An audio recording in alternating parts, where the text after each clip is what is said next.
welcome everyone. As you know, Convergence is introduced with Secrets of the Obscure expansion. We will talk about its mechanics, the instance, and its drops.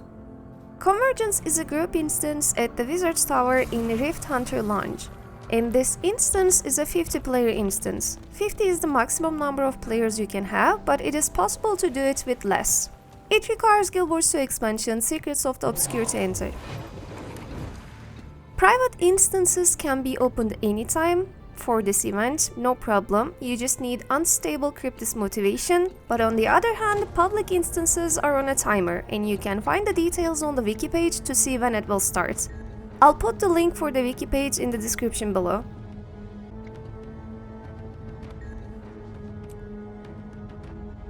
So now let's start with the mechanics from Phase 1. Players will go into the portal from the Wizard's Tower, and you will start in the middle of the map on the central island. And as the encounter begins, Kryptis will start spawning. Since this event happens nighttime, it is recommended to have Superior Sigil of the Night, and since we will be killing demons, Superior Sigil of Demon Slaying is also another good option. Zojja will be with us during this event, and one of the key points of the fight is keeping Zojja alive. In fact, if Zojja dies, instance fails. Zojja during the fight can be healed by turning in essences players collect from killing mobs, or can also be healed by players. When defeated, these Kryptis drop Kryptis essences on the ground, and you can collect them by just running over them. These are the essences that heal Zojja if you turn them in, and will resurrect players as well.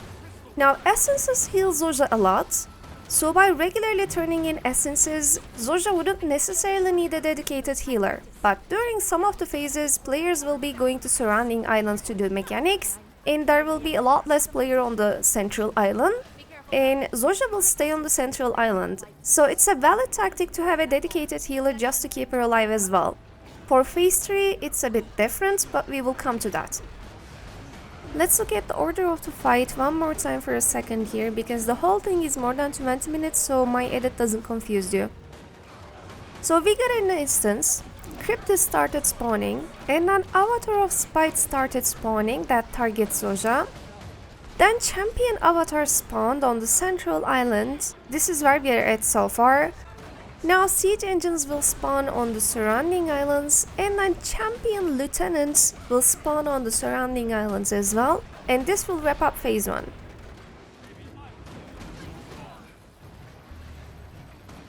If Zojja is doing good, you can keep the essences for its bonuses if you do not have too many dead players. The more essences you pick up, the more damage you do, but less total HP you have, so it's a choice. You can carry up to 25 stacks at a time without Essence Attunement Mastery. If you have the Mastery, you can carry up to 50 stacks. Going into downstate will cause you to drop all these stacks of essences, but other players can pick them up, or you can pick them up once you're up. When players die, they will turn to Wisps. And as a Wisp, you'll have new skills. You can resurrect other players when they're in downstate, or you can heal other players, so it's really nice. Among the enemies that spawns, there are Avatar of Spites that will specifically go after Zojja. They actually ignore players and go directly for Zojja. You can CC them to stop them and then kill them, that's a good idea. These Spites will spawn on the central island clockwise direction, starting from northwest and then northeast and southeast. During Phase 1, focusing on these Spites is crucial to prevent them from damaging Zojja, because once they reach Zojja and start their animation to damage her, they will become invulnerable.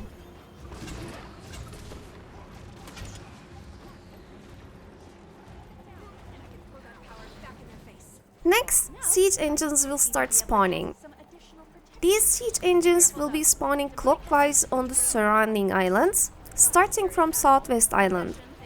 Here, groups might choose to split to deal with them faster, or choose to stay together and deal with them one by one, both works.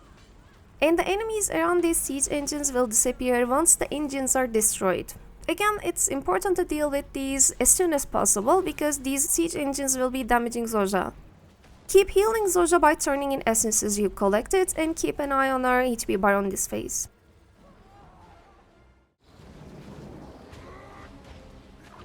And after destroying these siege engines, we will deal with the champion Kryptis Lieutenants on Phase 1 before we move on to Phase 2. Now we are on Phase 2. We will keep defending Zojja from siege engines and Kryptis spawns, but now the avatars of spites on the central island will begin spawning in an anti-clockwise direction, while siege engines continue to spawn clockwise on the surrounding islands. During Phase 2, Zojjas can still be healed by turning in essences or by players. During this phase, it's important to have at least few people on the central island, because when all the players are dealing with the siege engines and the lieutenants on the surrounding islands, and if you have no dedicated healer for Zojja, it may become a little bit difficult to heal her or keep her alive. So even with a dedicated healer, I definitely recommend having a couple DPS players to keep spites away and to protect Zojja. Next, on each island, 5 champion Kryptis Lieutenants will spawn, followed by champion Kryptis Generals. This time we will deal with Generals as well. When you clear each island by killing the Generals, the siege engines will also stop spawning. Also, do be careful of the General and Lieutenants during this phase, because they will have a random unstable magic abilities. And when Generals are defeated, Phase 2 is done. We are now moving on to Phase 3.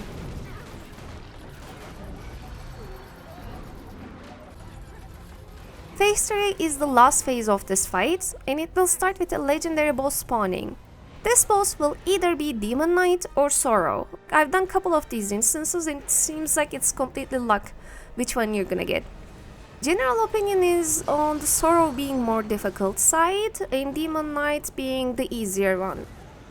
Both have same mechanics for some things.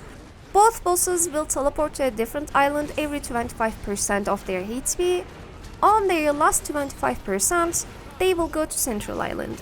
And each boss will spawn Kryptis essences each time they lose 10% of their HP.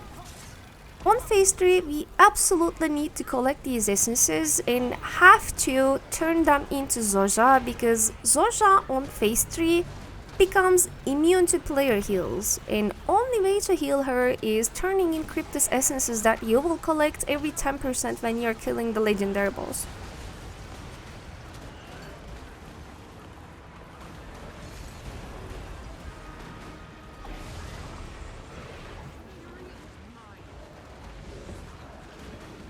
These are shared mechanics for both Demon Knight and Sorrow, and for their differences, Demon Knight has a charge and a meteor shower mechanic. To stop the charge, you need to CC the boss, but when it starts charging, it will do AoE damage as well.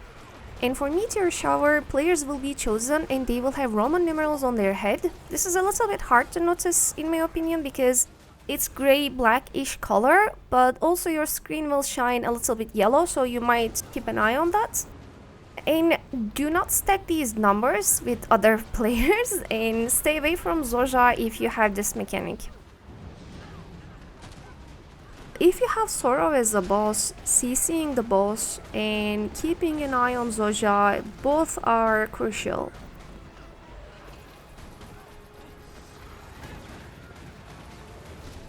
So basically the fight goes as: you deal with the spites and other ads, you kill champions. There will be champion avatar of Gluttony, Rage, Envy, Despair.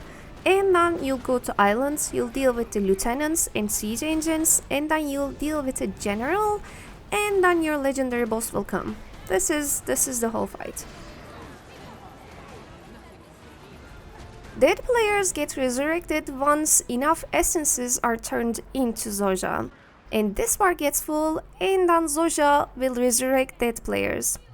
If you turn to a Wisp, some of these abilities are only available if you have all the masteries unlocked for them. And actually, if you turn to Wisp Pocket's mastery is especially important, because if you have this mastery unlocked, you can actually collect essences and turn them into Zojja to heal her, which is essential for this fight.